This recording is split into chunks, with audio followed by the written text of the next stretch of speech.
jam. Selamat malam Pak Eko, bagaimana kabarnya, sakit? Alhamdulillah sehat. Langge kok nuwun sewu swantenipun radi serak-serak, radi flu. Wong cuacanipun kados mekaten, umpama rada rumba-rumbu ora patek fit ning badan ya umum ya lumrah. Nggih, nggih. Pancen perubahan cuaca nggih. Leres, tapi alhamdulillah wa syukurillah saged sowan wonten ing Kedung Cangkring. Nggih. Luar biasa dalane menggok-menggok kaya obat nyamuk. Iya. Saged sowan wonten mriki wonten dalemipun pepundhen kula panjenenganipun Bapak Basroni hebat luar biasa. Oh iya. Tur dalu punika nggih disengkuyung sponsor tunggal. Napa niku? Jarum super lah niku. Oh, plakat. Oh, plakat cukup biasa nggih. Iya. Hebat. Niat kajatipun menapa menika Pak Basroni? Niat kajatipun Bapak Basroni niku termasuk tahunan, Mas. Oh, agenda tahunan. Iya. Rutinitas yang sering diadakan, diagendakan. Mergo arep dikaya ngapa pengen kembulan kajat kalian para warga masyarakat. Nggih. Niatipun nggih menika mengeti ing wulan Sura. Wah, pengetan wulan Sura. Wulan Sura menika tumrape piyayi Jawa, wulan ingkang keramat, wulan ingkang karomah cara Islame, keramat cara Jawane. Oh, ngoten nggih Mas. Karomah niku tegese kebak kamulyan, wulane wulan Muharram, banyak kejadian hebat yang terjadi di bulan Muharram. Wah, termasuk umpamane napa mawon? Tanggal 10 Muharram contone Nabi Ibrahim selamat saka kobaran api, selamat wonten ing tanggal 10 Muharram. Nggih. Nabi Musa selamat saka kejaran tentara Fir'aun tanggal 10 Muharram. Nggih. Nabi Yunus selamat saka dipangan iwak paus tanggal 10 Muharram. Wah, kula barang niku selamat saka kejaran BRI. oh ya ora slamet wong sing dadi catetan kok bulan selanjutnya. Nggih, wulanipun wulan ingkang karomah, wulan ingkang kebak kemuliaan. Nek wong Jawa ngarani wulan keramat, cocok karo jenenge Sura. Sura niku wani, ana sing ngarani Sura niku mesu raga. Raga niku ragangane awak, sing rina wengi diragoi, nek reget ya kudu gelem ngeragati. Wong nggih. Termasuk Pak Basroni menika. Pak Basroni. Raga pangane sego, nek jiwa pangane pitutur luhur, ngaji. Syariat niku kedah dipun tindakaken. Oh, ngoten. Syariat cara Islame nek wong Jawa serengat. Apa kuwi? Lho, serengat niku syariat. Oh, ngoten nggih. Thariqah cara Islame, nek cara Jawane tirakat. Oh iya. Makrifat cara Islame nek wong Jawa nggih mripat. Lho, makrifat ki mripat. Mripat. Wong nek wis paham dengan makrifat, cedak karo Gusti Allah, man arofa nafsahu faqat arofa robahu. Pucet sampean. Pucet darah tenan iki lagi. Iya iya. Niku tegese napa Mas itu? Man arofa nafsahu faqat arofa robahu. Sapa sing ngerti marang awake dhewe bakal kenal karo Gustine. Jeru Pak niki. Nggih nggih nggih. Nek gak sura mboten kula tokne niki. Iya iya iya iya iya. Terus wonten daleme Bapak Basroni hebat luar biasa, guyub rukun sedaya para warga, malah kepara mboten kula piyambak. Oh, nggih nggih nggih. Niki ngundang artis ingkang nembe viral wonten Istana Negara. Niki nggih Pak Basroni. Nggih, Pak Basroni tepangane kathah kok. Nggih nggih nggih. Nek trimo panjenengan kula nanggap trimo apa gebres wis. Lunas panjenengan sinden yoga campur sari aku barang iki Pak Basroni gebrese lunas. Niki artis fenomenal, viral, terkenal sak Indonesia. Mbok cobi lek kepareng diaturi. Mas Farel Prayoga. Tepuk tangan kagem Mas Farel Prayoga. Hebat hebat hebat hebat hebat. Pak Basroni wis ora gemen-gemen.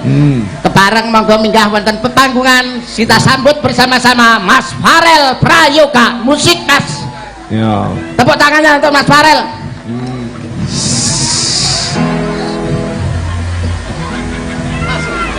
Musik.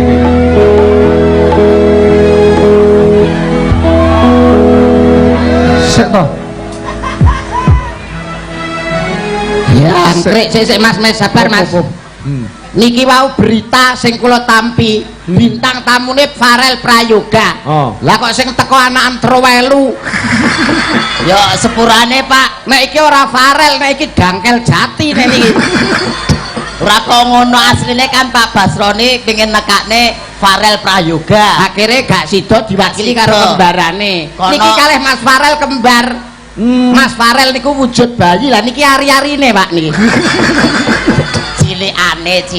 Cilikane lho awakmu kok iso ngaku-ngaku Farel lho bocah. Kene-kene rada rene kowe, sampean rada rene. Heeh. Bae. Pripun Pak? Bae lho Pak. Heh. Neng kene ya ora ketok. Maksude Pak Basroni ben pirsa sapa ya kaya. Lah niki wau teng guri mlaku kalih kula gandeng lah kok enek sing ngloroi. Mas Yuda tukon pinten niku rantange lho. Lek jenengane lho, Pak. Ya sabar. Mbok yo karo kanca ngerti kahanane. Wong kahanane iki mung setugel, mangkat mbok yo bareng kok. Mlaku kula tinggal niki wau, kula buwanten lah kok kula ngetutne ning gurine ini. Sing lucu meleh kula kalih niki dandan teng masjid wingking. Heeh. Aku mlebu ning Joweding nguyuh santai. Lah niki ning jeding enek 2 jam gak balik, Pak. Kok suwi men nyapa mau? Gak iso jikok cidok. Aku bingung to.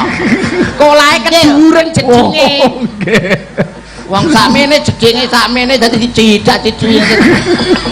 Ning aku ya mau kalah to, Pak. Mau kalah senajan to kaya ngene iki ya yen ra diwijiki kan ya najis. Najis no. Nah, gandeng aku ya ora iso jipuk. Heeh. Ya nggon guaan kae tak buka. Keran ngisor kan mbok buka. Terus aku mbodok ngene lho. Akhirnya bablas sak ampase niku wae.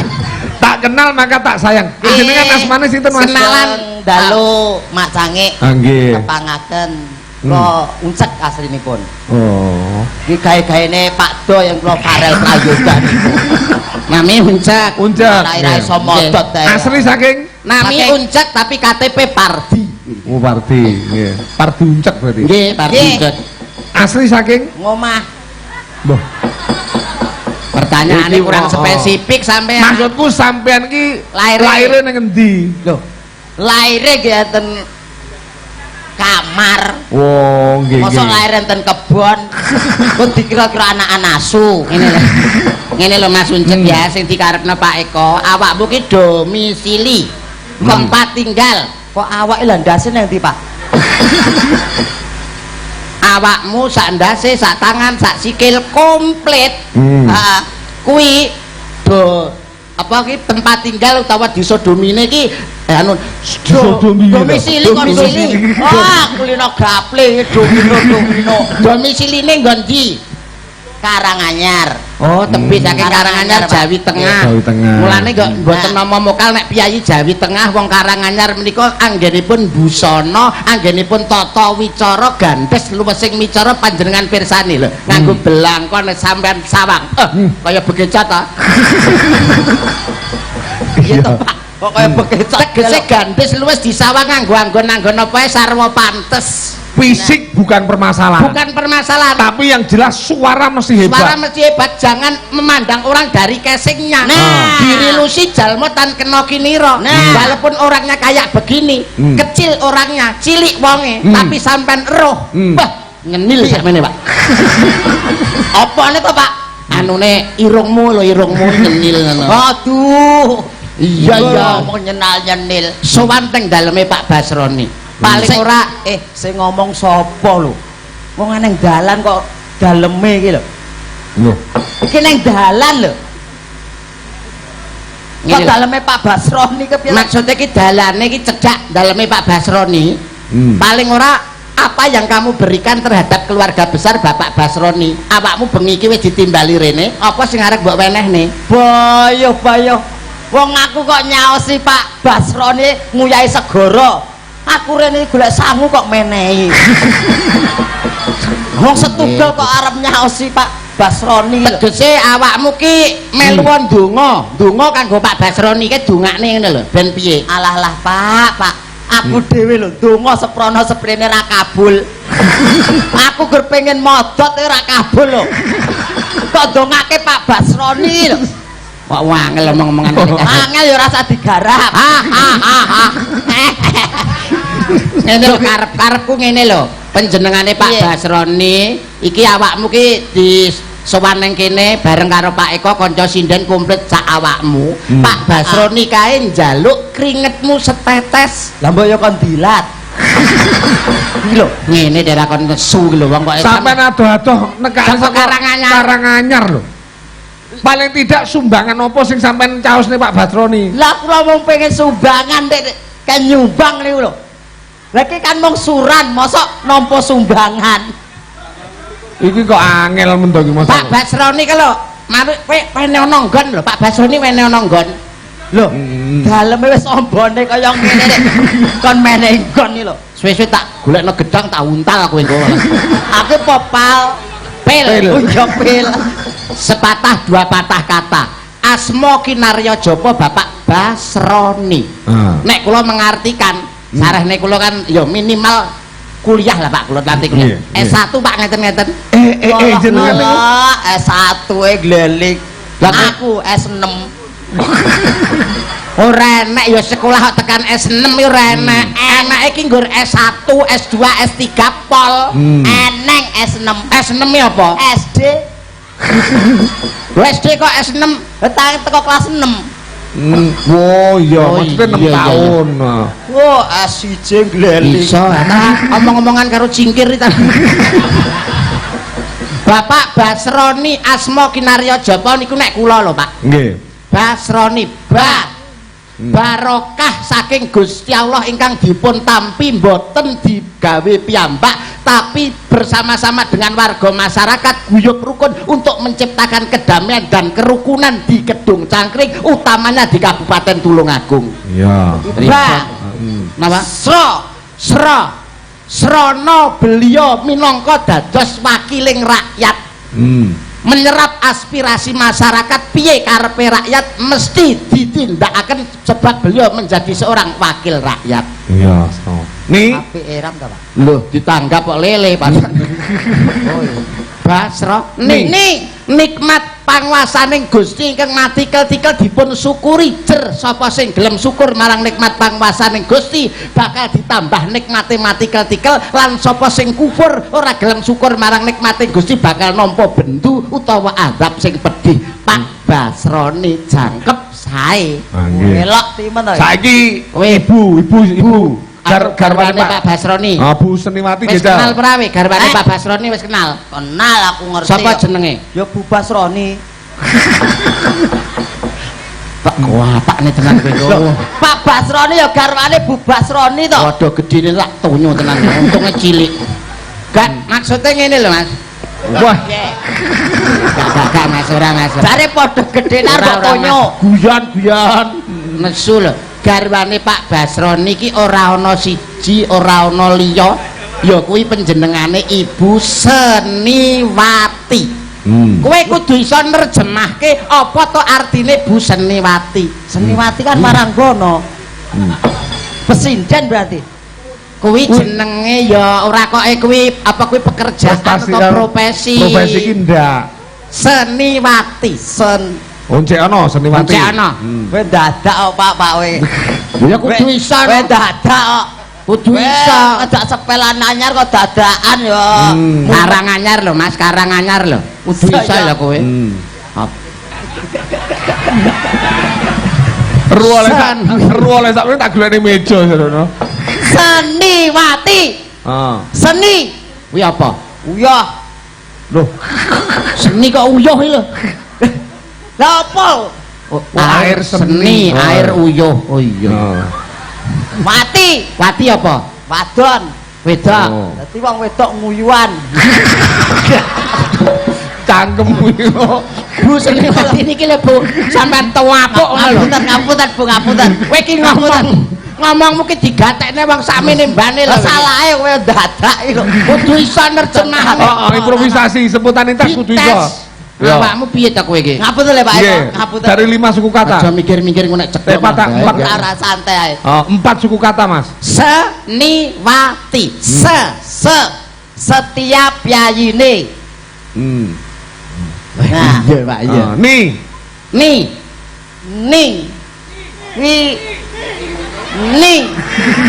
ni kuwi nrimo ing pandum. Oh, nrimo nrimo ing Pandum. Wah. Wah, wanita kang hebat. Nah, yang ra hebat mosok dadi lurah. Iya, iya. Garwane DPR Garwane wakil rakyat Sani wa ti kuwi titituit Pak sampruk dhewe lho engko. Ya Mas Yudo, diangkrange mungkin. ti kuwi lho apa? Ti setitip yayune. Oh. Dadi wong wedok iki dadi daringan sing buntet tenan. Demi setiti ngati-ngati.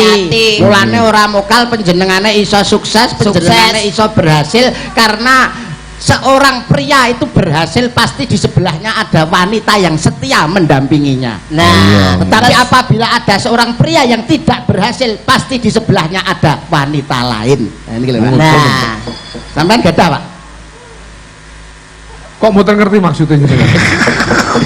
niku lho kesuksesan seorang pria itu mah mesti dibalik doa seorang istri. Seorang istri. Nah, niku yang seorang pria nggak sukses, berarti dibaliknya itu ada gendaan. Ngono lho karepmu. Arep ngono yo. Ini yang patut dicontoh Pak Eko, panjenengane Pak Basro ning ngrawuhke panjenengan lan sedaya warga masyarakat wonten ing Kedung Cangkrik, beteke namung menapa to? Namung mulyakaken wulan ingkang agung, wulan ingkang sura. Tumrape piyayi Jawa, para pini sepuh, para mbah-mbah rumiyin, nek wulan sura ngeten iki, lho, wulan kangge tirakat. Wulan kanggo poso, sing pengen mutih poso mutih, sing pengen ngebleng poso ngebleng, lan boten lali. Nek wulan sura biasane ngumbah gaman, ngumbah pusaka utawa ngumbah keris. Nggih, nggih, nggih. Keris sampean pun sampean umbah. Sampun. Oleh keris nggih kula pun umbah. Nggih. Keris wis mbah umbah. Wis no kok. Neng ndi? Gunung Bolo. Kerismu mbah umbah neng ndi? Gunung Bolo. Oh, malah ndak keris wutil-wutil. Keris ku ngumbah neng endi? Ngumbah keris ki ora neng kono, nek jenenge wong ngumbah keris ki nggone para empu pini sepuh sing pono babakan pusaka kuwi jenenge empu. Lah kuwi lho Gunung Bolo kuwi lho. Nyapa? Empuk banget lho kuwi. Empuk banget kuwi. Kok iso empuk banget iki lho piye? Jarene Wong roh. Kene lho awakmu aja niku nek ceglok malah Ora dan dedeke padha to, Pak. Mas ya nuwun sewu Pak. Pak Eko kados ngaten Mas Uncek niku nggadahi keluwihan. Suwantene sae. Lah nggih. Lho, Pripun? kula mau pengen nyobil jajal. Sama Mesti siapa? pada akhirnya ada keistimewaan dari suarane sae bawanter niki baterainya ndamel baterai sekawanan nih. Aku menungso, Pak. Ora boneka. Ora boneka. Ora nggo baterai kepiye lho. Panjenengan pengen nyobi napa pripun? Tulung Agung godange seni lan budaya ketoprak kondang siswa budaya mapan ana ing kutha Tulung Agung. Paling ora tunjukkan mumpung disekseni iki lho para apa ki seniman seniwati sing hebat Waranggana semene kae. Kowe harus menunjukkan kepribadianmu sebagai wong Jawa Tengah, tunjukkan ning Tulung Agung kowe nek iso ngetoprak. Tuk tuk tuk tuk. Kaya ngono. Aku dadi apa to, Pak? Dadi lutung. Ketoprake lakone apa? Sik ta iki lho, kowe milih sing ndi? Kersane milih, Pak. Wong niku kan duwe kesenengan dewi-dewi. Monggo. Kita milih sita-sitana. Sitok ae dienggo kanca ning Bandung. Kae sing gawe sing ngetus ae lho. Mbak Iin. Mbak Iin. Mbak Iin. Pinter ta. Golek anu kaya pas lho modele. Sing lagi viral lho, Pak. Baca janda pirang kita ya. Ayo. tuk tuk tuk.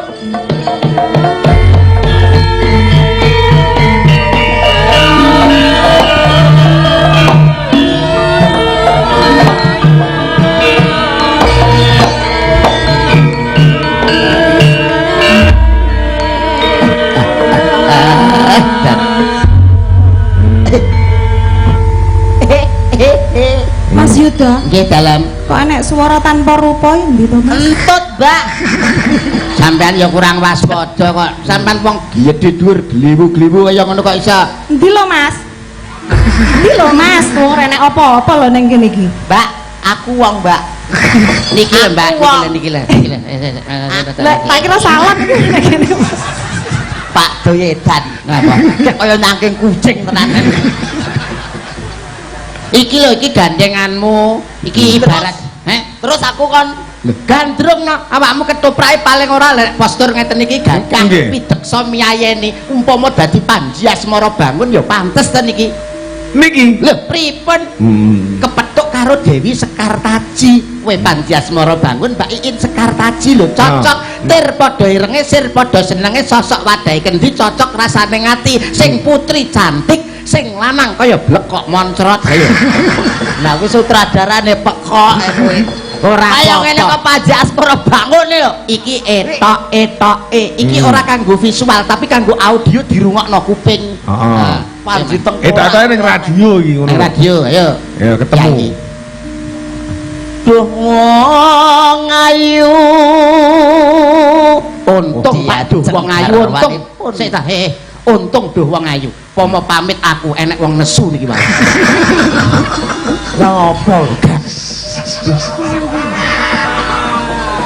Tiba nyolong petek ya mas. Oke. Nah, suarane Ora ora. mung nyolong petek winginane pemean barang. Ayo digandrung dhisik. ana karo kono lho. Ayo ganti. Pemean dhuwur ra gitu sing jikuke kono. Aku ndawake. Sae suarane. Digandeng. Pujaning ati diajeng suwe ra kepethuk Sing kok sawangi apa to, Kak? sliramu saiki kok irunge ilang diajeng iki piye suwe ra kepethuk kok irungmu ilang Matamu nyawang dhuwur. iki durai to Ngawur mosok tak kira rai lho mosok terus rai gene mripate gene irunge cangkem tok ngono Pak. Oh, biasa lho ya penak ngono kuwi. ora kan biasane lho Pak wong menungso ki omong-omongan rai karo rai kan Adep-adepan yang ini kan penak. Pelek kan ngarep pas. Nah, ada kinang. Lah iki mau tak kira ki ya rai. Kok jebule rai lok ngono lho. Ngene-ngene ben aman nuwun sewu Mbak Iin. nuwun Maaf ya sewu. Mas Yuda. Nek ra dingenek niki engko panggah ngingeti Piye? kono ae ki engko. Heeh. Pak Dok. Iki jane iki ora. Iki lho tanganmu iki lho. Pak Rewogo ya kok merengkel Pak ya. Apa ana wong jenenge arep gandrung kok malah kaya karung ngawinke cempe ae iki. Kok wis biasa ngene lho. Ya sedang kena. Kaya ngene wong nandang asmara Apa mesane tak ndodok. Aku mbak sampean mlaku, sampean mlaku terus digandeng jajal ndang saka kena saka Piye? kena. Mlaku rene. Mlaku rene. Mbak Iin. Salam Mas Yuda. Niku tumbasan pinten trimose? Apa sirik ya sirik Ora Mas. Aja disia-sia wong kaya Menawi nek iki. nuwun sewu lho Pak Eko, nek cara Panji Asmara Bangun kan ibaratnya kaya tari karon sih. Nggih. Bawa gandrung mesti karo lungguh ngene lho. Heeh. Sing wedok lungguh nang kene. Heeh. Lho, kan enak ta Pak? Iya. Lho. Lah apa dijajal Mas ya? Iya ta. piye contone Ngene. contone Ya iki garwanipun Kakang Dawah Coba. ketinggalan, Lungguh pupune Kakang sisih tengen. Ah, ngene, ya, Mas. wah. Ibarat wanita kang ndak tresnane ora ana liya kejaba mung sliramu. Saestu kan Ah, iya. Mas. Ayo nang. Aku karo iki. Iya. aku ya ngono kuwi Ayo. Sikile kaya tela godhog, Pak. Di pangku. Piye nek madhep ora sik Pak piye? rasito Pak Nanya apa? dawa gak kono karo dhewe kok tak ukur komik yo Mesti apik di pangku ngene mesti bokone blurut, jrut. Bolak-balik Pak, jrut. Malah seneng deh lurutan ngono. ngene Pak Piye Mas Tono? Kok kaya kura rumah. Kaya lah kura. piye aku yang arep mangku ngene dengkulku ra cukup Cilik ora apa-apa, gawi ngono tok Mbak Iin wis seneng. moh Ora apa-apa lah kena nggo keri-kerinan ora apa-apa. keri-kerinane katen bat po piye lho Suarane Mas, yo. Suarane. Garwaning pun Kakang diajeng. Yayi. garwanipun Kakang Yayi dan itu Dawuh katimbalan Kang Mas. kepiye pawartosmu suwe ra kepethuk tak yo apik-apik ae to Sae Kang Mas, panjenengan dos pundi? Ya pengestumu dia. Kok panggah cilik ora iso gede iki terus piye to Mas? Witekno. Aja Apa enek dipandang cilik apa enek toprak kok witekno. apa ora apa-apa. Toprak etok-etokan ae. Ora yo lagi iki lho. Oh, cara Toprak kok witekno. Wong sewu Pak Eko nek cara Nggih. pacar utawa katresnan gandrung sesama suami istri memang boten pantes. Nek Mbak Iin kan cocoke kalih kula. Heeh. Ya ibarat kula Panjasmara bangun Mbak Iin menika Dewi Sekartaji delalah wis rabi oleh 92 tahun patutan anak niki. Mbak Iin kelairne. Lah niki terus iki dadi bayi mangga lho. 92 tahun. Betul, kan abang omah-omah sapa ngerti nggih Pak tak? Oh, dadi bayi sih. Masa wis ngene-ngene sing lahirke. Amanah anake amanah saka pangeran Mas. Iki kok kowe ngudani aku ngopo? Dadi bayi Mas, dadi bayi gak lara kok nangis tok penake lho kowe engko nek luwe pangani gedang nek ngombe dimiki susu ora pengen lho dimiki. Ya, wis gelem aku. Dimiki Ibu Iin ora seneng. Masuk Pak Eko. Ayo dadi bayi sik iki. Ya ampun. Ya Allah, tak gagah kene ada. sini. Ngene lho, ngono. Gaya. Saya madhep Pak Eko. Sep. Wah, tangane kaya wortel, Pak. Lah katoke piye katoke Mas? Ya ora kepan Pak. Aku gak Lah kepan. masa terus bayi kaya katokan ngono kuwi apa patut? Lah kowe mau ora ngomong sing ngerti aku nggo. Iki lho saiki nek mandak ya. Rangkepan. Kuwi lho, Kang to. Walah, alah kalau ana sing kepoyoh-poyoh. Oh, rumah aku. Padok. Ku gopar seperti apa iki? Ayo nganggo iki lho. Waduh. Iki lho dienggo sik, bayi kok nganggo ngonoan ya Iki copot tenan. Iya. Ya bapak elek pantes ngadok. Kaya nemu wong kaya ngene. Aku biasanya ra rangkepan lho. Bayu katoke merke Nike. Adila. Iki rasa copot lho iki. Ora iki.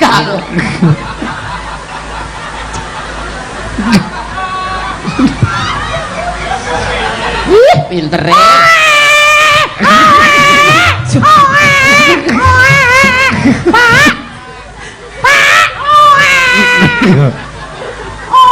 Kuwi apa neh kuwi? Bayi kan damel ketu to, Pak. Wah. Iya, apik. Iki jane kebudayaan apa to ya? Ya.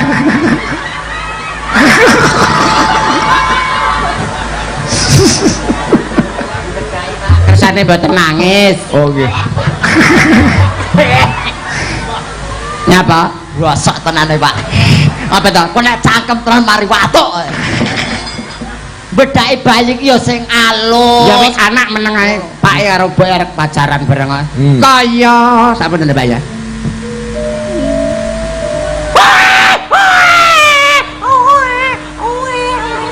Ora meneng tak bacok lho engko. Tekan timbain, sampean Mbak In, coba Mbak In.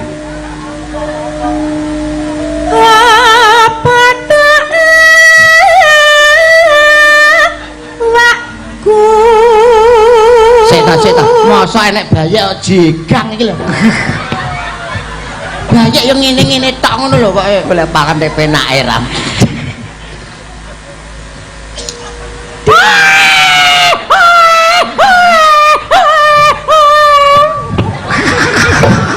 Aku kok gila to Pak wis Dok? aku dhewe gila kok. Ora iki kurang ajar iki. Iki mboke nek ya ngene to. Urung wayahe metu barang yang metu bayeke. Ah nek jero sumuk ora entuk metu. Lah aku Pak Eko ini kan lahir liwat dalane. Lah Dek. Iki lahir dilepeh kok. Aku apa itu lho. Apa anak menungso lahir metu ya. Anggitmu. Napa, Pak? Ya.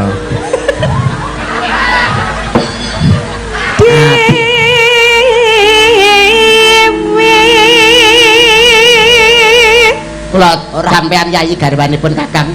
Saka gedene rasa tresnaku awakmu tak tukokno boneka sing hebat. Iki lho sawangen coba. Iki benae.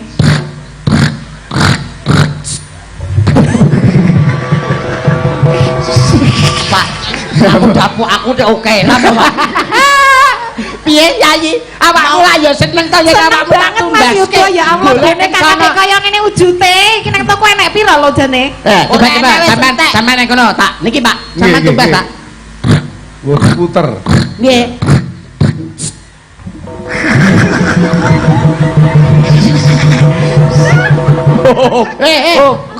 Kokean lemu muter yo. Engko cemplung nang kene malah digawa mulih JB malah. Dadekno wayang pada esuk. Iya. Terus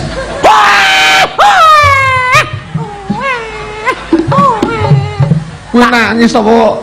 engko tak tuwekek dhewe lho engko. Iki lah gek gandrung. Mbak. Sik gandrung iki kono. Lah ya aku. Lah iya, kowe bayek meneng. Ketoke luwe, ketoke kene gedang. Ndak. Gotowo. Duh dewa Jawataku.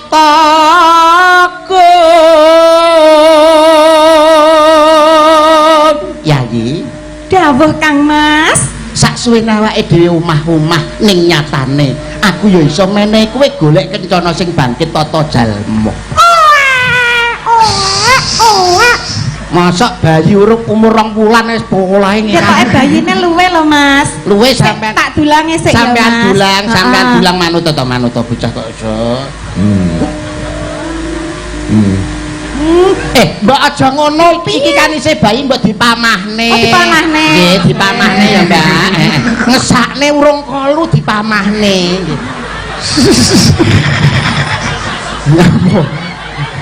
Iki napa? Ngapa? Ora pathekan aku dadi bayek-bayekan. Kowe kan urung kolu, urung iso mamah dhewe ben dipamahne karo ibu apa dipamahne bapak? Lah bapaknya Dipamahne bapak senengane bapak. Pamahne, Pak. Enggak Pak, aku ora dadi bayek ra patheken aku. Aku untune serangah ha. Mosok dimamahke gilani. Wes ora dipamahne lah anu. Bayi marang mulane. Mangap. Untune sak genteng-genteng. Mangap. Maaf. Wes.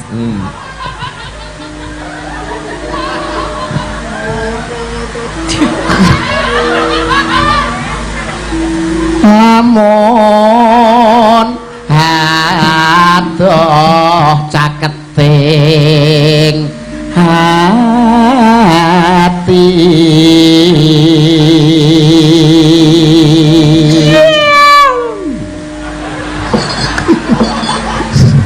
yen cedhak tansah mulai.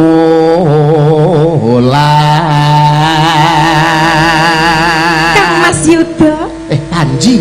Oh iki Panji. Iya, Budalmu Sekar bawa Panji. mau apa to Mas? Iki bawa Tekan dalan kok dadi nang kono. aku kelingan mondel. Kelingan Kang No. Sawise awake dhewe omah-omah ning nyatane aku karo kowe patutan anak siji ora Mas. krasa suwene wis 6 taun wayahe anake awake dhewe sekolah SD. Wes ora bayek-bayekan iki lho sekolah SD iki lho. Ka mbok dublak meneh kok. Apa neh kuwi? Damel sekolah SD niki lho Pak ngesane. Oh. Sekolah SD, ya. Dadi wis ndak gawe pampers kuwi kan. Nek wis ngeten pinter nyanyi Pak wong sekolah SD ya. Oh nggih. Nggih ya. Apa to Pak Do? Iki dinggo iki. Lah ya. Ngapa kuwi? Wong wedok-wedok bodho rasan-rasan ora lho ngono kuwi tukon pira jare. Iya. Wah bombong rasane ngatiku ya nyawang putramu saiki wis gelem sekolah-sekolah dasar. Lah iya to Mas, kok ya wis gelem sekolah atase sak ndumil ngono. Lah ya piye meneh umure wis 6 tahun. Kene coba anakku Panji Tengkorak. Kok lanjut ora? Kayak anu putra kula niki Pak. Kene. Dilerekne ta, kuwine dilerekne. Dol. Dol. Dilerekane dol. Apa enek cah sekolah modele kaya ngono? Ya ora mas. Anak preman Dek. Ayo iki. Anak preman lho nukoke Jombe sik iki jombe sik. Tak tukone arak lho. Aku arep dadekke apa to, Pak? Rencana kan ora tak pinterne ben dadi geng kok. Geng iki kudu ngombene arak. Jombe Oke arak ya. Ye. Lu masalah lu. Sithik emo mataku. Ayo, ngombe mari mas yo mendem. Sida asih tu Pak bawome tekan ngendi? Ora sing penting kok kari-kari. Hitam Sari teko Setya Tuhu ya. Terus sawengitan bisa nendra. Apa meneh kuwi? Tekan pira Mas? Hah? Upama niranah kodha tanpa prau sasat sarahing Jaladri Sida asih Ngidam Sari Asmara. kebanteran goblok. Lho greget ning ngono jan kudu tak. aku ora apal kok. Nyidam Sari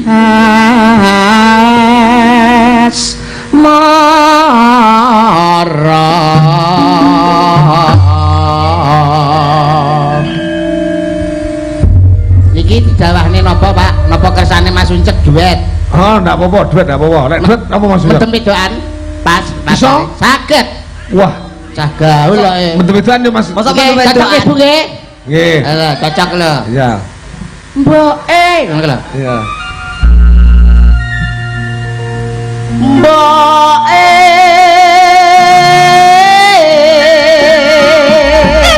Ning apa Cah Bagus? Ya Allah rupane. ding dang tak dang ning dang ta ding dang tak dang ning dang ta ding dang tak dang ning dang ta ding dang gitu. Alah cakepe, alah pintere, mata genit asik. Mata genit. Lambene judir asik. Sapa iki? Yuda. Aku Pak. Pak jeneng liya. Bapak. Pak Basroni besok. Awas sapa le? Bapak. Kowe iki lho jenengmu sapa? Aku Basroni. Jabang bayi. Basroni kelas pira? Kelas 1, Pak. Sampe nek gede dadi apa le? Maling. Mantri. Nggih, Pak, mantri, Pak. Mantri apa? Mantri suntik. Nyuntik sapa le? Ibu. Cengengesan. Mata genit. Anakku gak pateni. Rasa dipateni dhek keceri jeruk mati. Semut po. Aja muni ngono. Wis mau tengah anu Nyapa meteng ora lah. Mboten Pak.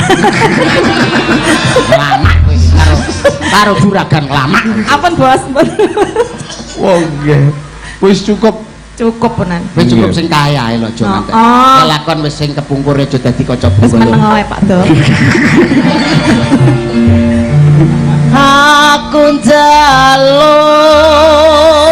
njaluk dikawinke.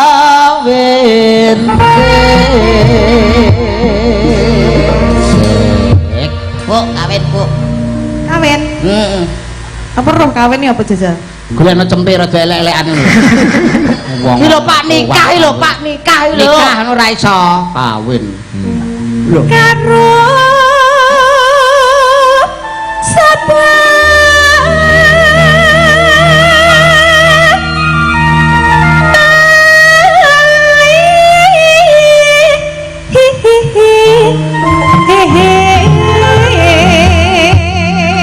karo sapa lek lho kayak mbak-mbake ayu-ayu. Nah, sampeyan mbak niku lho sing mbok pilih sing ndi? Ndang milih. Kae lho, saya pikir dhewe. Iki, Sing ndi? Iki. Gede ah. tak takonane ya. Sing ndi? Iki. Gelem ora? Nggih. Nggih niku, Bu. Iki kliting biru tak kena gelem ora dirabi karo ndande lumut ki. Ada lumut. Mbak, jenengan dirabi anak kula purun mboten, Mbak? Jujur mawon, Mbak. Jujur mawon. Yayine enten nggih kados ngeten, nggih Nggih, lumayan lah saged. damel keri-kerinan. Pak tuapuk ya Pak. Iya, Nduk. Pas lek karo aku. Ora pas. Ndak Alah pas. ngece. Kok ngece lho pancen didelok aku ya, didelok wae wis Detek-detek. ketok. Lek ora pas nyatuke. Alah wong lanang ki ora moh kalah. Piye? Pas rapas mesti pase kok. Nyoba ye. Kabeh dijajali.